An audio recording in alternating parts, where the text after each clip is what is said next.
Okay, everybody. Thank you for coming, joining us for Symbiosis Weekend. Today we have Andrea Wunderlich, and she's going to take us behind the scenes into her book. So take it away, Andrea. Hi to everybody. So it is 8 o'clock in the morning in the north of Bavaria. I'm sitting in front of my computer, which is at home. My studio is in a new place, but everything you see around, this is what I call my TV studio. So welcome to my TV studio. And I asked my mentees what I should talk about today. And they wished for, just show us again your book, which I found a good idea, actually. So I will take you along into the thinking process that would happen while putting up a book art piece. Okay, so follow me along. I have a few slides, and then I would just go with you through my book live. A little videos in the exhibition going through, but I will explain you all the thoughts behind, okay? So I'm gonna share my screen. I do this, and then this, and then I would do this. So you have it full screen now. I am the mentor of Annabelle from the US, who gave her presentation, her Meet the Artist yesterday, and she is already famous for it. That's what I just heard. Irene, she's in the audience today from Switzerland, and Maki Shimano from Japan. We have been a wonderful group from the very beginning. And very quickly, we agreed on one topic between the four of us. And that was a book of hours. In German, it's Stundenbuch. Exactly the same thing. Stunden is hours, and book is Buch. So what is it? You might never have heard of this, like Maki in Japan. There is no such thing as a book of hours. So a book of hours question mark.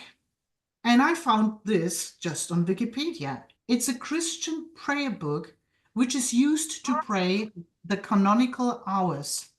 The use of a book of hours was especially popular in the Middle Ages, and as a result, they are the most common type of surviving medieval illuminated manuscripts. Okay, we can, as calligraphers and lettering people, we can relate to this. And I always, when I see the term Book of Hours, in my head turns up a picture of like a royal woman of any kind. Mensen. Oh, we hebben een plek voor honden. Who would sit and have a book in her hands and meditating over it. So in this little text are terms that would turn on my brain and make me think of what a book of hours would be for me personally. And that's this. So a book of hours, exclamation mark. The words that touch me is it's to pray, which would mean for me to meditate. This is what I see. It would be a book that you would take into your hands, open it and read, go from page to page in a process of thinking what the words or the text would mean for you personally. Okay? Was je goed? Ja, dat mag ook. Somebody Je kan has. dat laten staan hoor, maar ja, misschien doet Somebody dan needs niet. to There's mute.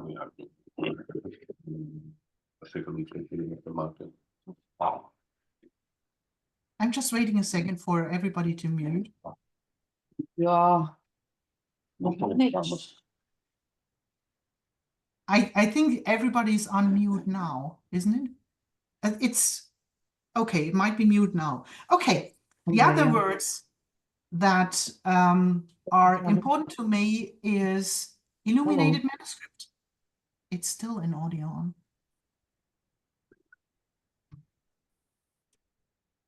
Okay, I think, it's Dorothy, as done. the host, you have the option to mute everybody, I Yeah, think. I've just done that. Yeah, Good. oh, So, Yeah. illuminated manuscript is music in my ears. That's what I'm actually, modern illumination is the thing I'm working on in my work, in my current work, and I will show you that. And the question, a book of hours, what would that be for me personally, is something I'm thinking about for many years now. I never found the solution for that, and that was the good point for me to like dive into that. So what you need for a book of hours, you don't necessarily need the Bible. That's what I think. And I'm doing work anyway for a big exhibition next year on an author from my town. And this is Jean Paul. You might never, ever have heard of him. In his time, born 1763, died 1825. In his time, he was as famous, if not more famous, than Goethe and Schiller. Especially Schiller admired him. Yeah. But his texts, his books and novels are hard to read and understand for a modern person. I tried it. It was very hard. And he lived in Bayreuth. That's where I have my studio. And there have been celebrations a few years ago.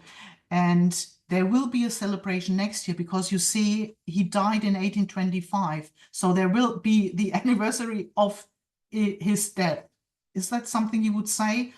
But I can say there will be celebrations, and I have agreed to a big exhibition at the local public library in Bayreuth. So I'm working on his texts and quotes anyway.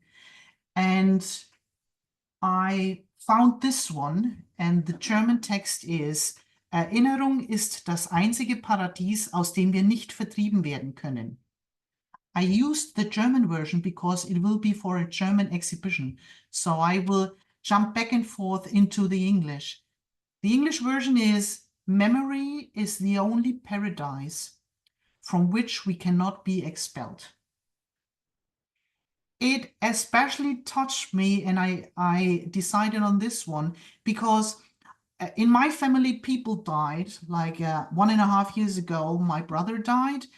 And last year, my dad died. So I thought I would go into that meditation process, remembering my dad also. And it's that artistic thing. You have to find a text that is really touching you, where you can have all these thoughts, where you can go deeply inside. You might write your own words, which I love too. But in this case, I decided on his text. And that's typically me. You might think, and she's doing a book with a quote that is only like 2 lines long. Yes, I will. I don't necessarily need a long text to make up a book, and I will show you that. But what I did first, so the process is I'm always going in series. I would never go for a single piece of work. And I normally start on paper, and I would jump into it, would end up with a series of, I don't know, 3, 4, 5 weeks works with the same text. And when I went through this, which means not only like the art part of putting it together, the color, what do you want to do, but also the meditating and thinking.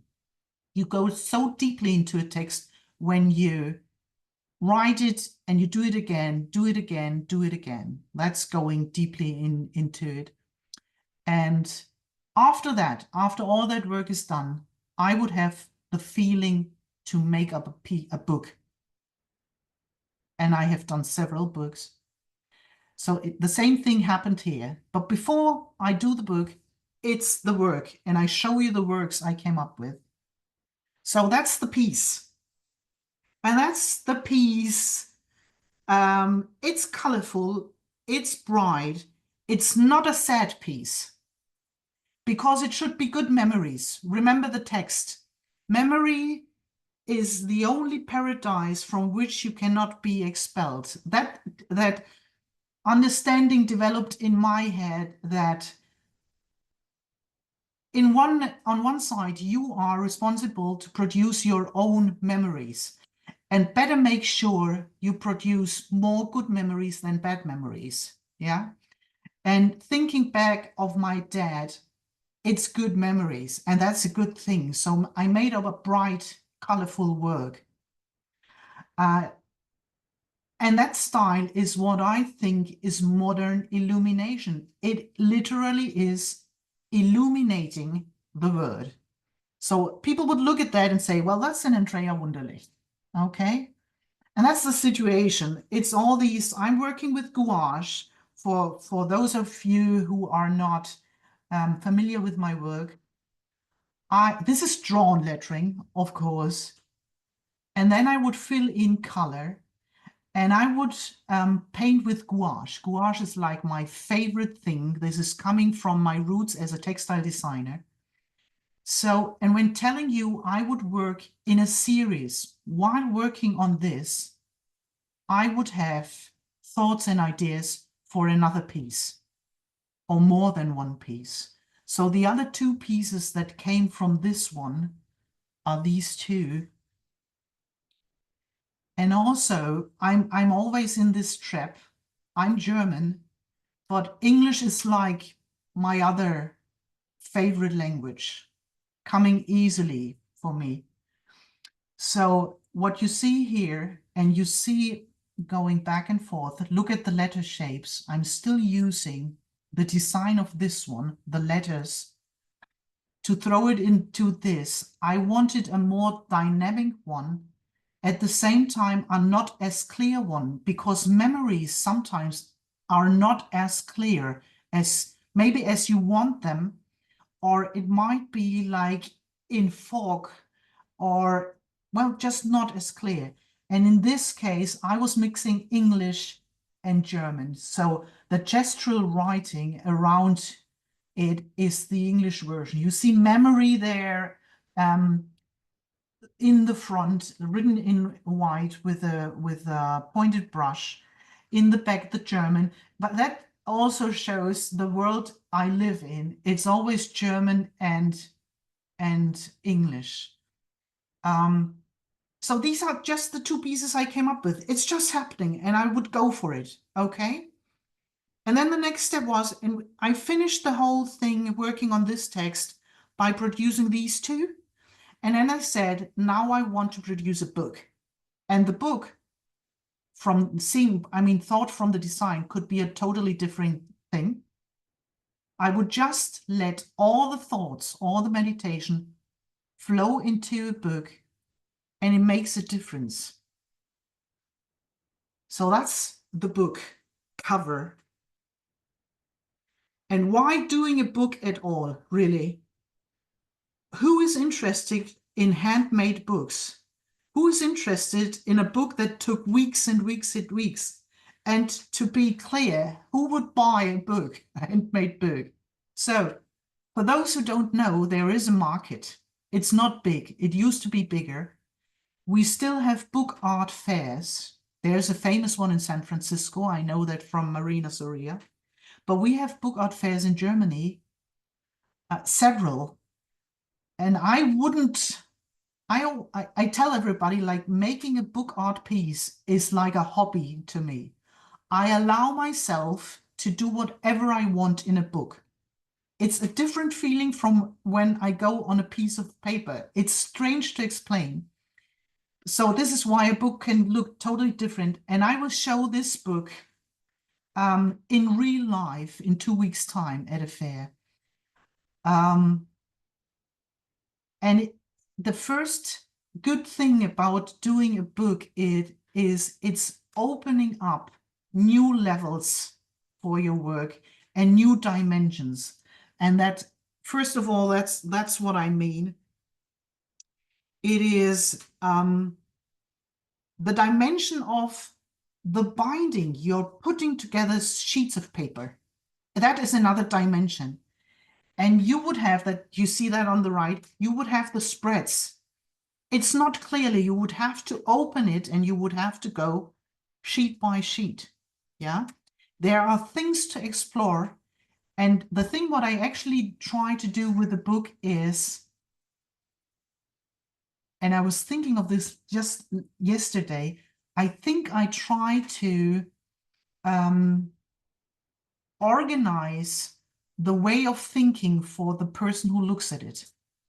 What would a person go by turning that page? What would the thoughts be? What do I want them to have the way of thinking, go deep into the text? And that's why I don't need much text. I go word by word. But how does it start? So the first step is you just sketch something down, and we are back at our topic, a book of hours. And one of the key terms for me is illuminated manuscript. And for an illuminated manuscript, I need an illuminated initial. And that's the E, the letter E of the German word Erinnerung, which is memory. So I just sketched this down. I was very pleased with the process. I'm showing I have the real thing here, showing you later, just easily going into it, making a fluent sketch. And I decided on, well, that is my initial letter, and I would go into it. The other thing of making a book is upcycling. It's upcycling using again my design from the big piece. So there you see on top of that picture, the word Erinnerung. I just penciled that down from the big original design. And I also made another piece of tracing paper with the inner spaces, and I divided the inner spaces up into nice shapes. That's what I would do in my modern illuminated piece. And the new thing that I have, one of the dimensions that I have in a book, is the see-throughs. I can manage the way of thinking when you go through the book when I allow you to see through one page onto the other. By actually turning it. I cannot do this with a piece that is hanging on the wall. That's one of the fun things. So I've been using what I just showed you, that piece of tracing paper. I traced it down on the paper and and I did the cutting out. And I did a lot of holes in that piece that only comes from my love for the Lindisfarne letters. And when you Google Lindisfarne letters, there are a lot of dots in there as a decoration in the illumination. So that's what I was using. And down on the right corner, you see the see-through. What is behind that page? And that's something I love. And that's something I can only do in a book, what I think. And the other thing is transparency, of course, because we have transparent paper. I can show you a page while showing you what comes behind the page. And I would use it because I think I need this to explain and show my thoughts behind the word Erinnerung, memory. There's a lot of illegible things going on in front of memory. And that's what memory is. Sometimes it's not clear. Sometimes it's a feeling, a good feeling about my dad, you know, so I know because he was a good dad. So things like that. So, and the good thing in the process of making a book, the pieces of paper are loose, so I can put them away, put them on top of each other, try that, does it work or doesn't it work? And I would make test pieces of paper. That's what you see on top, the stripes of paper, where I tried, well, if I paint this, would this look good?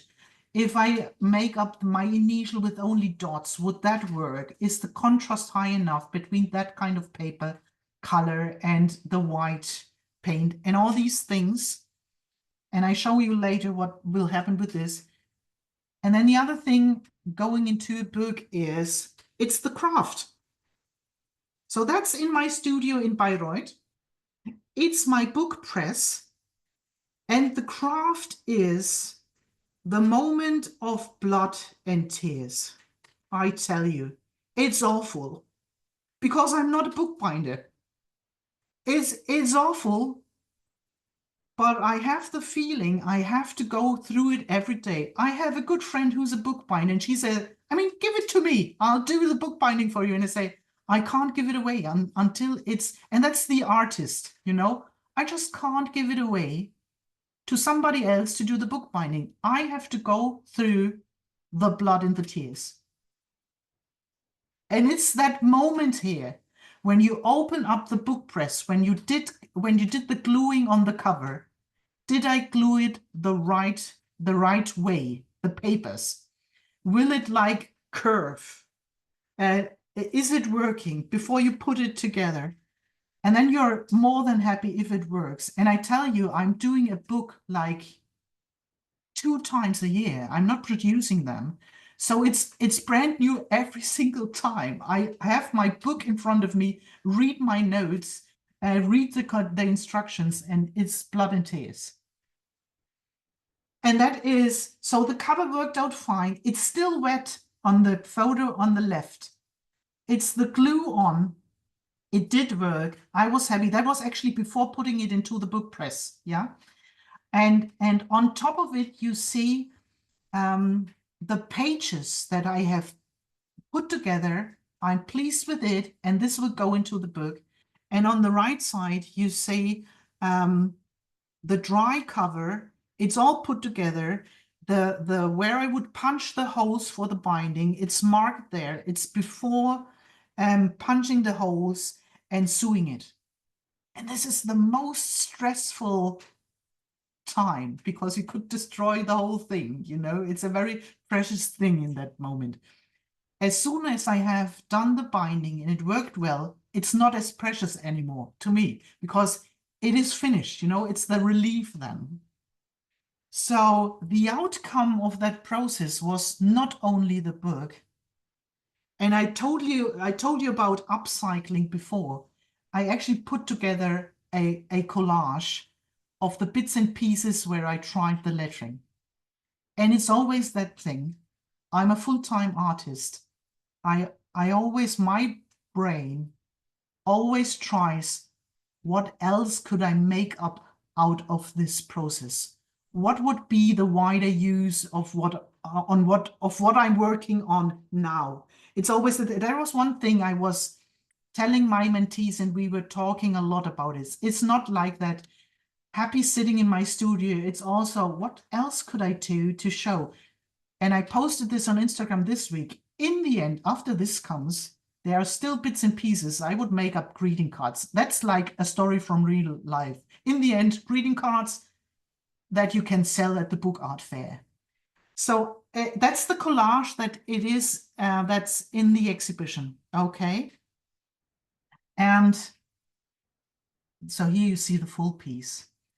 And I left it a little bit loose so you have the shadows of the pieces of paper. And again, it is going through the text. It is legible there. And it was a good opportunity to have one piece that contains the English version of the text down there, yeah, at the bottom. So it is the layering again. It is the dots, which actually are holes. It is the ornamental features I have put inside. It will show you in a second. And I thought it makes up a pretty piece, yeah? And it makes up a good visible piece to hang there.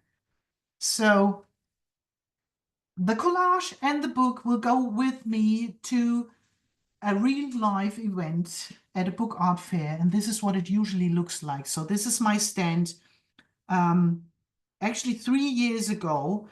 And I would sit there with my pieces on the wall behind me. So that is where my collage will hang in 2 weeks' time.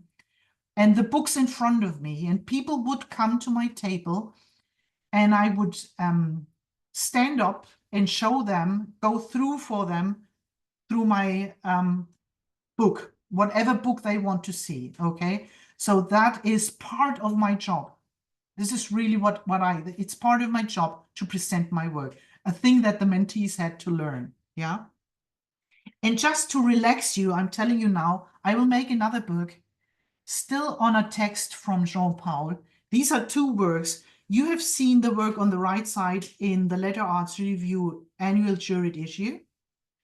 And I will come up with a book from these. It's a different text, yeah? And this is where I am now. I have put together the pages. I actually have glued the cover. I removed it from the book press 2 days ago, looking good, and I will sew the whole thing next week. So this is the situation when making my own glue.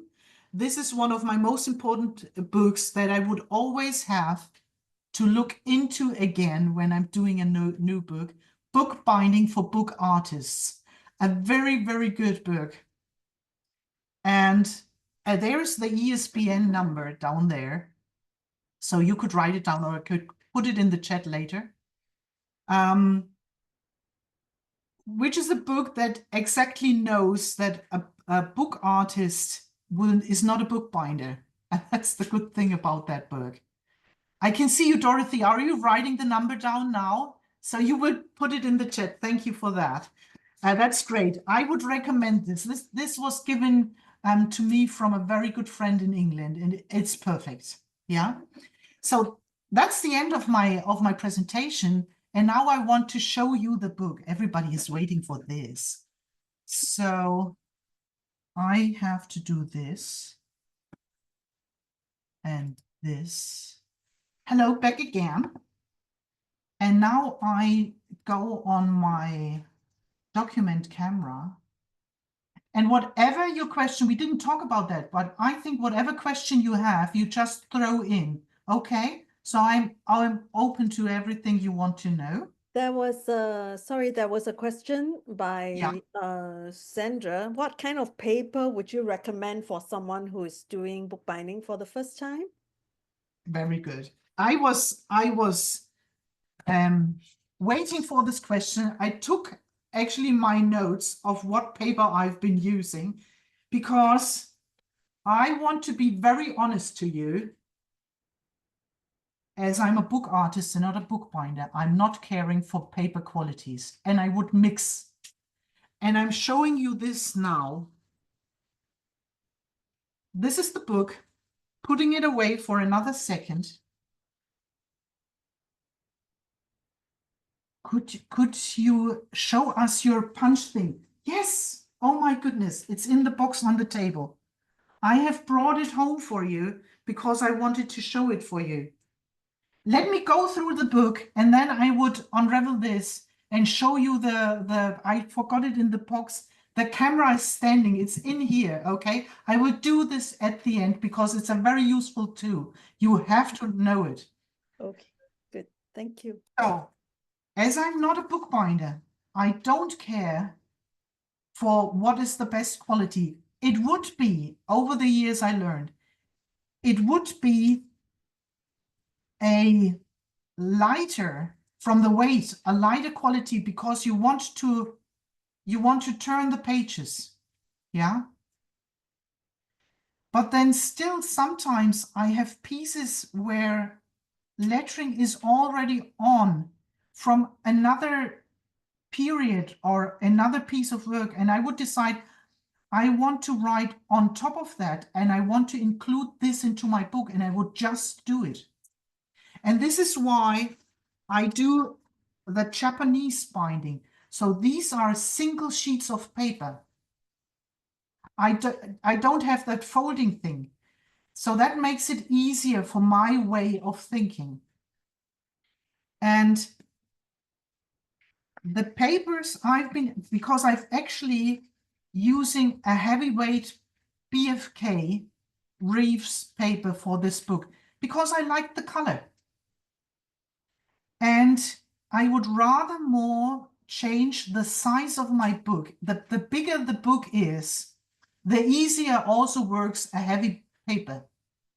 Yeah.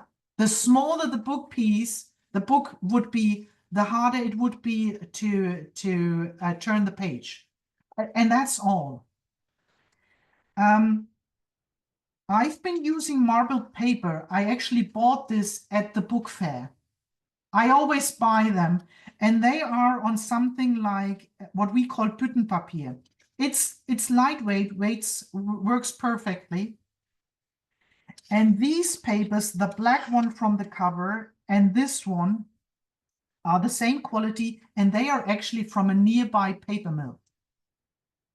Handmade paper from a paper mill, but made for books. So this is lightweight paper. Turning the pages is one quality thing. This is the thicker one that I wanted to combine. And I love the mix of different qualities. That's something I love. This is what you feel. That's the other big thing in a book. Allow the people to turn the pages. And I don't make my visitors wear gloves. If you have clean hands, it's better if you just use your fingers, because wearing gloves does more damage to your book. I watch people touching their faces while wearing the gloves. And then you don't have the feeling in your fingers when you have to turn the pages. So it's better when you have clean hands, turn the pages. At the fair, I would try that it's me, myself, who turns the pages, because there are so many people, okay? But when I have visitors in the studios, they can turn the pages. And it's also that concept of a book of hours. You should be the person to turn the pages at your speed. So the green paper is from the paper mill too. And that transparent paper is not only tracing paper. This is something I would recommend.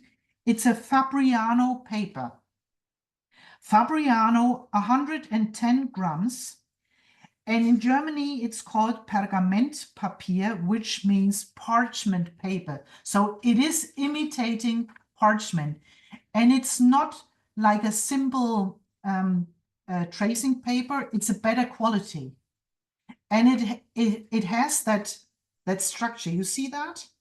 It's not plain. It has like a parchment structure. So I really like this. This is coming like in a natural white. It is coming in a real white also. So this is something I really like. Yeah, and I told you that, so compared to this is 110 grams. The heavy BFK Reeves is a 280. So normally I would say that is a too heavy paper for a book, but it is an artist book, so I don't care. And my marbled paper. The other thing I quickly wanted to show you, I can put this away, is that this is my original sketch. And I keep these. I keep every sketch in a box, yeah, from the process, because this is that upcycling thing. Keep your sketches, keep your roughs, because you might use them again. That's also an artist's advice. So I would draw this down on tracing paper, and in case you wonder how did she make the holes, I would make it through my tracing paper, so I don't have to trace down on my good paper.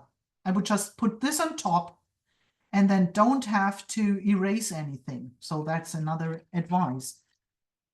And now I'm putting the book on the table.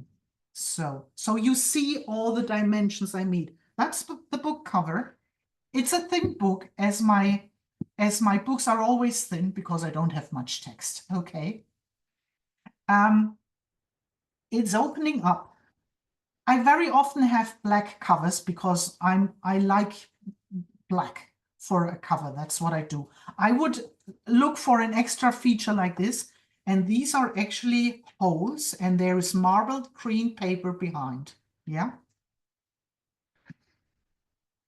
And to have marbled paper right on the back of the cover is something very classic. So this is why I decided on this in this case. And that's the first page, which has holes in there. And it's just a decorative thing to do, an ornamental thing. It is in itself what I would call a quiet book. It is a quiet book because it is about the memories and my dad and everything. And this also is why I decided to do my initial only with with white dots, very quiet, compared to, remember the big piece on paper, the colorful one. Yeah. So I made a quiet book compared to my work. So there is the E, and there is the E again, and it's like going over to the word memory. And this is what I told you before. And memory sometimes is behind a lot of thoughts, maybe not legible, a lot of things going on in your head. It's not clear, but it could be very clear. Clear memory with a lot of dynamics beneath it. And I would turn the page. And that is the piece, the see-through piece. And a lot of things going on the marble paper. Again, with memory. And there is legible text. Memory is the only, that's what is on here. Just a few words from the quote. And can you see, like, it actually is the word memory. I have cut out the inner spaces that would have been painted in bright colors on my piece of paper. And this is mirrored and develops into an ornament. Modern illumination is all I'm saying. Yeah. And the idea for this only comes from the single sheets of paper, and I'm like moving them in the process. So if this is here, I could put the cutout here. So like memories vanishing. And then I would like turn it and look and say, and look at the ornament. Could I do something like this? And I would try it on an extra piece because it is the back of a page. Be very careful because you might destroy the other side. So I decided on this. Memory is the only. So we turn this, and then comes paradise. Paradise is still behind a layer, but it actually is the first thing you read. So memory is the only paradise, and there is legible text, but you have to discover it. The only paradise from which we cannot, that's all that's on here now. It's hardly to be seen through the camera. It's better in real life. You have to come to Germany to see it. And there's another ornamental thing coming from the inner spaces. Yeah. And I love this drop shade. That's when you look at my work, you would see that's something I love because it's a natural form. So it's paradise, clearly paradise. That's what I want to say. Memory should be a paradise. It should be good memories. That's what I'm saying with that. So this is white on beige paper. That's the quality from the paper mill. And it's just that, coming back to the idea of a book of hours, that would be something I would stop and think, you know, it's the word paradise, and I would meditate on that. What is that meaning for me? So this is what I mean when I say I don't need like a long text that I really have to read. It's the word that it's starting already a process of thinking, very individually, yeah? And then I'm turning, and this is another paradise, and this is the word nicht, from which we cannot be expelled, yeah? That's the rest of the text. We cannot be expelled from the good memories. Remember that, because it's only you having your memories. And this is why I was focusing on that word, but still very light, with a gestural pointed brush writing. as a contrast to this. And again, it's a see-through. What I did with memory, I did with paradise. And I used a different marbled paper, a really, really bright one, because paradise is a good thing. And it's something very dynamic. It's like it's moving. Yeah. So has been the thoughts behind that. And also, I mean, it sounds silly, but the marbled paper is something you could just dive into. I just love to look at it. And I had these marbled papers for years and years in my drawer. I would buy some sheets every time I'm at the fair, but I've never been using them. This was the first time. And that's what it is. It all comes together in the end. And that's a very happy thing for me. You know, and say, oh, I have this marbled paper and this time it's working. So that's it. That is that heavy paper quality here. And it's turning perfectly. It would like lift because it is heavy, but it is working inside this book.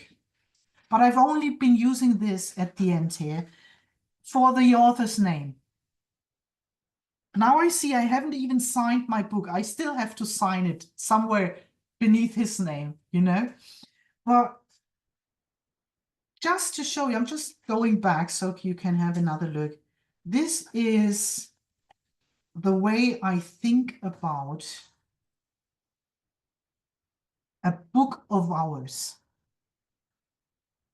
And in my case, I've been using an author's text, but you could make up your own text to have something in your hand in which you can go into by turning pages. It's another dimension. Okay. So what I do now, I switch the cameras and I will show, well, does anybody have questions regarding the book? Yeah, Should I go back? There are Yeah. a couple of questions. Yeah. What is your favorite thread for bookbinding? And then what is the size of the large artwork? Of the large piece. Mm. Good question. It's hanging in my studio. So the size of my big piece approximately is something like 50 by 70 centimeters. It is big. It is framed 60 by 80 centimeters. Okay. So it is a big piece. Yeah. But I'm not 100% sure. I'm not into like numbers is a problem, but it is a big piece of paper. It is. The others are the blue ones are smaller. Yeah, they are hanging side by side. Okay, your favorite threads for bookbinding? Oh, my favorite threads. I cannot tell you. That's the same like with the paper qualities. I would go by the color and I would buy them from an online shop for bookbinders. But I can tell you, I would make a color match. I would think about what color would I use. And this is a dark green. It would be like a cotton thread. And this is why I'm not a bookbinder. I don't even know the different qualities. It would be, I would buy it from a bookbinder to make sure I'm using a proper material. And it is prepared for bookbinding. So it is waxed, is I think what you would call it, yeah, to be sewing. So yeah, it's a bookbinder material. But I would look for a color match. And I would always give it an extra thought, which way of binding. So I have two more books here, just for you to see. I have decided on this way of doing the threads compared to in this case. That is a very simple one, but it has this extra fancy corners here. Yeah.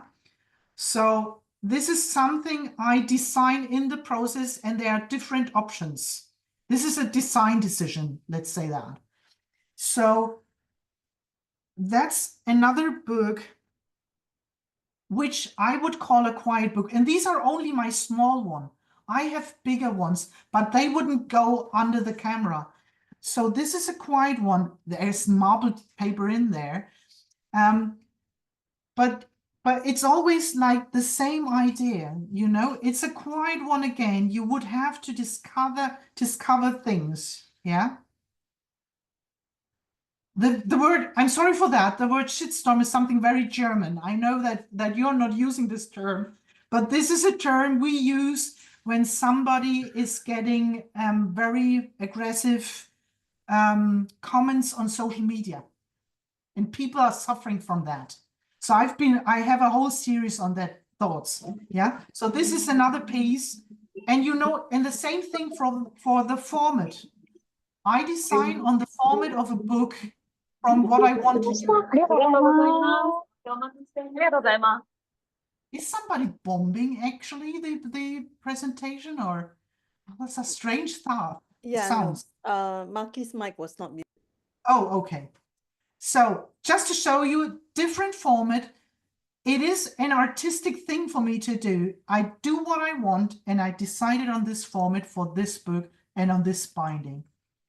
And another thing I still have to do for the new book is I usually make a simple cover to protect it when it has to travel.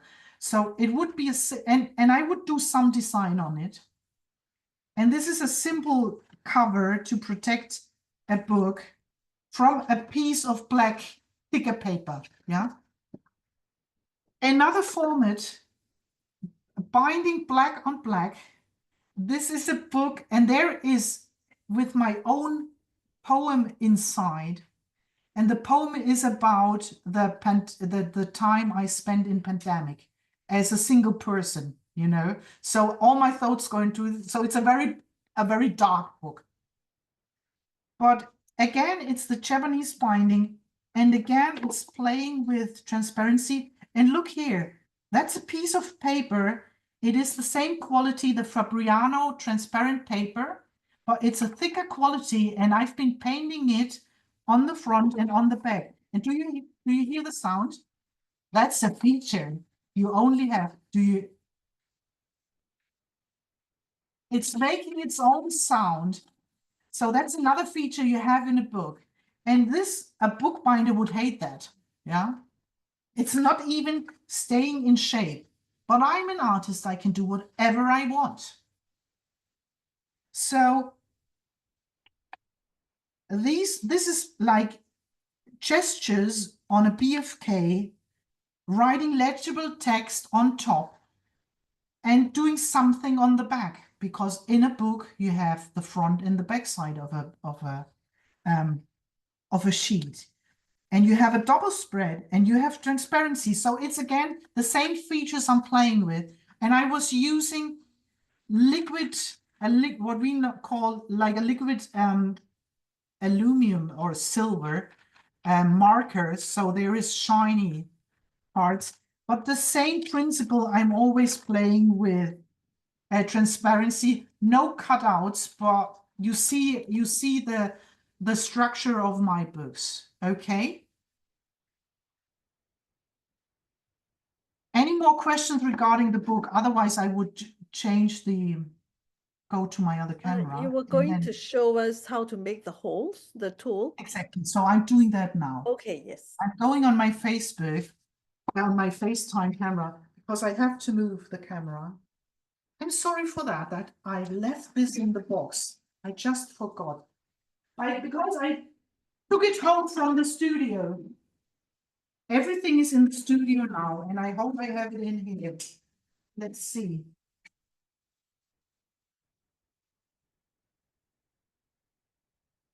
Yes. Thank goodness I have it. So I showed this under the camera. Hang on, I'm just going back. Very glad I found it quickly.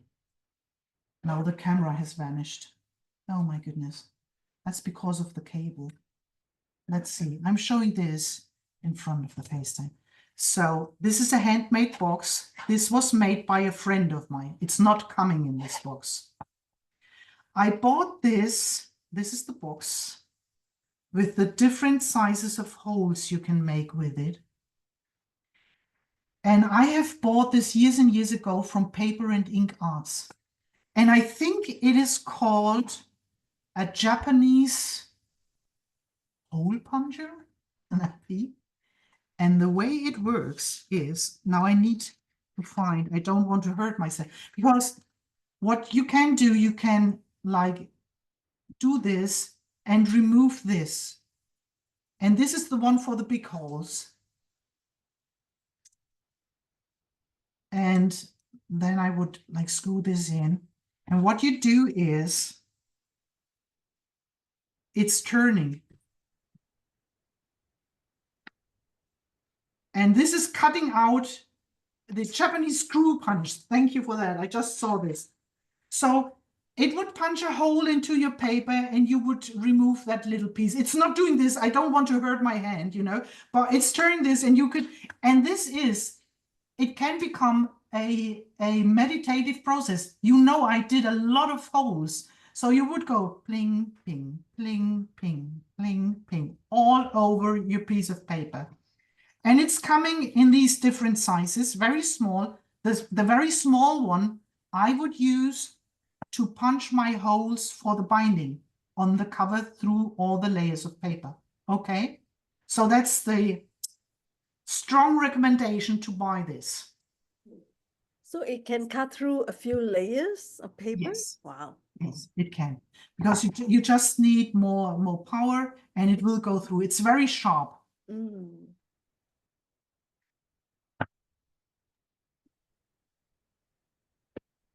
How do you do the white dots on the transparencies?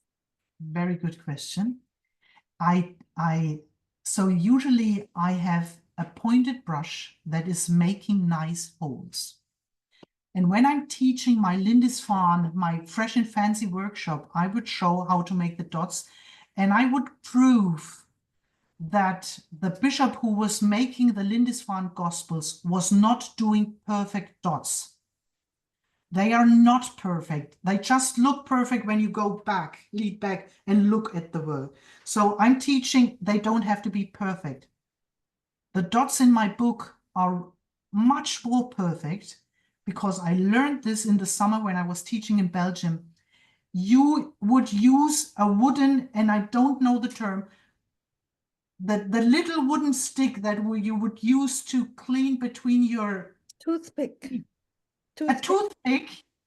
You would cut off the very point of the toothpick with scissors. And this is your tool for making perfect holes. You would need several toothpicks. So when you see the dots are getting bigger and bigger, you would stop and use a new one, but perfect. And again, it's that thing. I want my book to be a book of hours for somebody else, for a person who would take it and go through it. But the whole process of making the book, doing these dots all over, is like what I want from a book of hours. It's meditating over all the thoughts and all the memories I have, that I had also already during the process of doing the other pieces, you know. So it's, for me, it's perfect to finish with a series of work on a text. I will relax after having finished the book and say, well, that was it for now. Okay. So good. Wonderful. So you were saying that there is actually a group of people who will purchase these books and collect them? Not as many. So when I go to that book art fair, I will not expect to sell a book. I'm honest. It's so on that fair, there would come artists who would have like small series of printed books, which would do like letterpress printing. There would be artists who would have special editions of their books, but printed, like a digital print. Yeah, they would sell them like for 25 euros each. It could happen, and I have a collector who would say, I especially love your books because only like Gabriela Sober will come to Germany to show her book.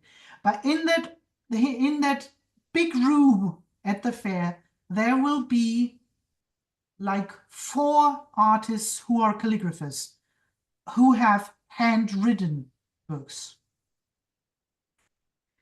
I'm hoping for a bigger interest because I'm using that German author's words where there is an anniversary coming. Right. And the book fair is in the town where Schiller and Goethe have been living. So might be there would somebody be interested. It depends on what the text also. So it could happen, but I'm actually not expecting it. I rather more would sell the piece, the paper piece hanging behind me. So I would have all kinds of things on my stand to sell. And it could be a good weekend. I'm not saying I'm not selling anything, but it is difficult. And I'm getting all these stories from my colleagues that it used to be much better with the collectors. Yeah, maybe it's coming back. You never know. Yeah, but the interest is there. I'm going there because of the high interest, because of I want to promote me and my work. And my colleagues love my work, so it's a good weekend. Yeah. I'm rarely doing these things, but it's a good thing. Good, good, good. Wonderful. It's a whole different world. Yeah, artists. Yeah. Okay, thank you so much, Andrea, for your presentation. Does anybody have questions? Are there any questions? You can. I have a question. Yes, go ahead, Tox. Hello, Andrea. Tox here in Australia. Thank you for the presentation. That was great. Question, you mentioned coming from a textile designer background. What was it Yeah. that led you into calligraphy from textile design? So two-part question, but the first part would be, okay, what made the jump from textile design into actual calligraphy on paper and so on? And the second part was, did you always work in series, or is that something that's come along since you started calligraphy? Great. I lost my job. Oh, That's okay. why. That is I would say I would still be a textile designer because I loved it.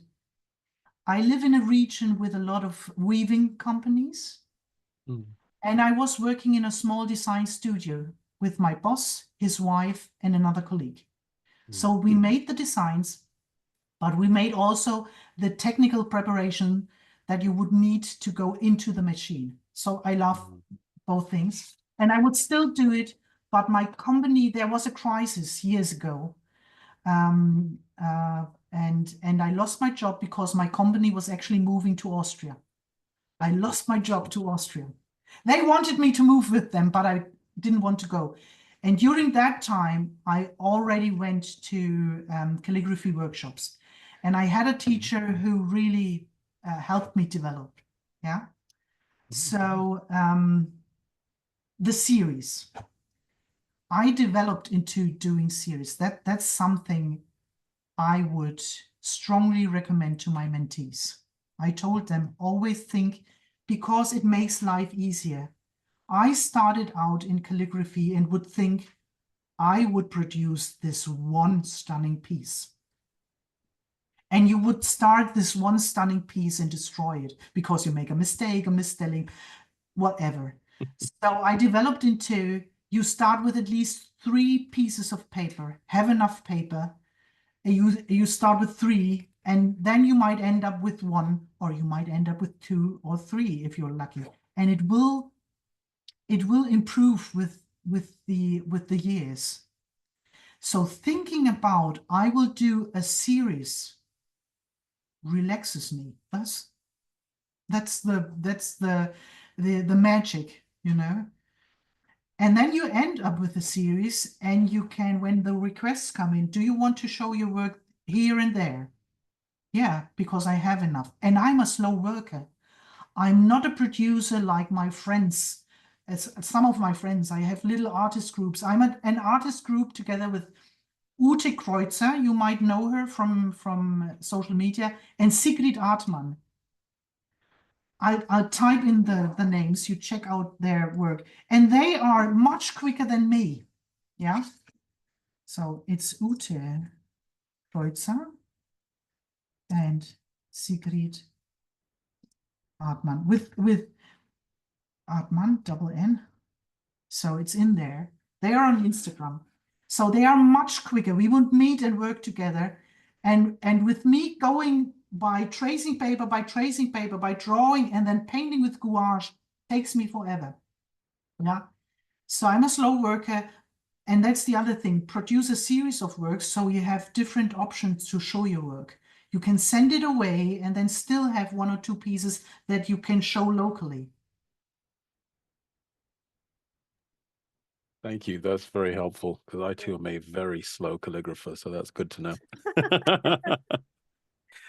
Cool. Thanks. Great. Others? Any other questions for Andrea? Okay, let's see. Oh, every flower blooms in its own time.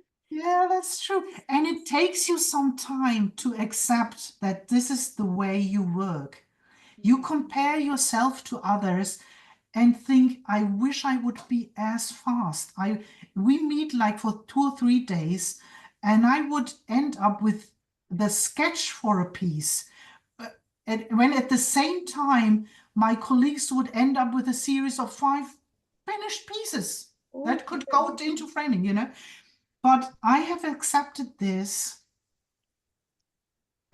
with the years, because I then see how my works are received by the people who see them, and if I get positive response on them, I see, well, it is the right thing to do for me personally. So I'm just slow in a lot of thinking. I mean, the others do a lot of thinking too, but just the process of doing them is faster.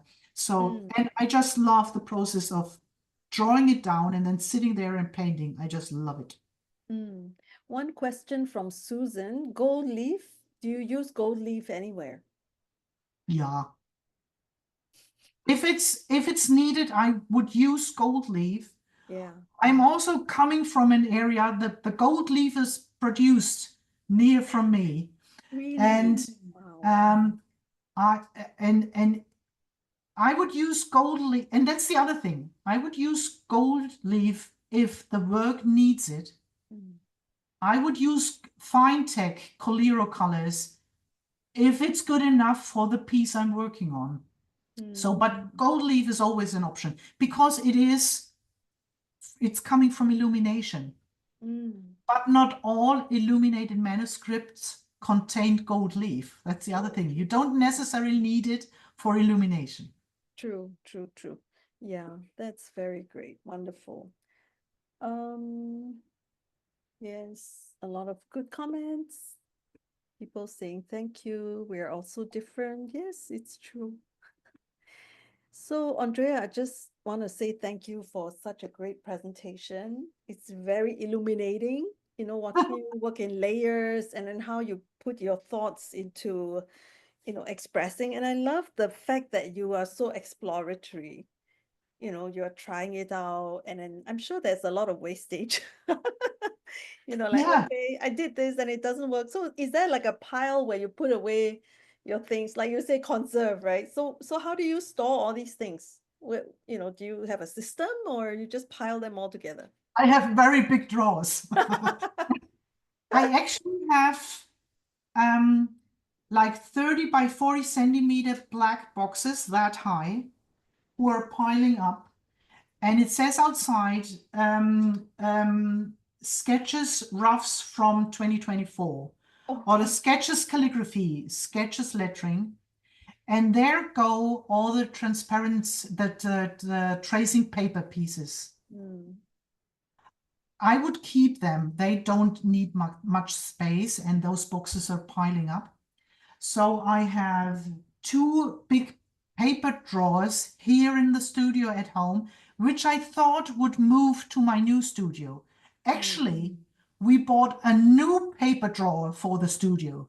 So my 2 ones the two are still here, and I have a huge one in my studio. I wish you could come and visit me. I love this new one. So this is full already, but I'm not a hoarding person. I would go through my drawer every year, like twice, while looking for that special kind of paper. And while that, I would see things that I would throw away, which are not as important anymore as they used to be once. Right. So, but the sketches on tracing paper, they don't need much space. Keep them because you might come back to them. Yeah. And they show your process. Yeah. Yeah, That's true. that's something. Yeah, great. Thank you so much. Thank you. Okay, well, we've come to the end of the presentation. I'm going to stop the recording. Yeah.